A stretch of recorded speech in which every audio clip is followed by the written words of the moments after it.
नागभीडमध्ये वाघाचा थरार. मोहफुले वेचण्यासाठी गेलेल्या शेतकऱ्याचा वाघाच्या हल्ल्यात दुर्दैवी मृत्यू. चंद्रपूर जिल्ह्यात मानव वन्यजीव संघर्ष पुन्हा एकदा टोकाला पोहोचला असून नागभीड तालुक्यातील मिंथूर येथे एका शेतकऱ्याला आपला जीव गमवावा लागला आहे. शनिवारी मोहफुले वेचण्यासाठी गेलेल्या हरिदास महादेव कुबडे वय वर्ष 58 या शेतकऱ्याचा वाघाच्या हल्ल्यात मृत्यू झाला.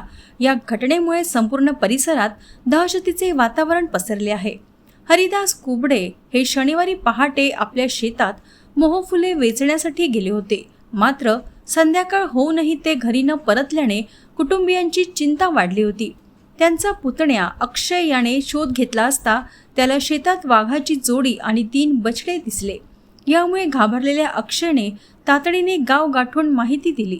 वनविभाग आणि पोलिसांनी रात्री उशिरापर्यंत शोध घेतला, मात्र अंधारामुळे यश आले नाही. अखेर रविवारी सकाळी पुन्हा राबवलेल्या शोध मोहिमेत हरिदास यांचा मृतदेह छिन्न विच्छिन्न अवस्थेत आढळून आला. वाघाने शरीराचे अक्षरशः लचके तोडले होते. वन विभागाने पंचनामा करून मृतदेह शवविच्छेदनासाठी नागभीड येथील शासकीय रुग्णालयात पाठवला आहे. चंद्रपूर जिल्ह्यातील वाघाच्या हल्ल्यातील हा या वर्षातील 12वा बळी ठरला आहे. मिंथूर परिसरात सध्या 3 ते 4 वाघांचा संचार असल्याचे बोलले जात आहे.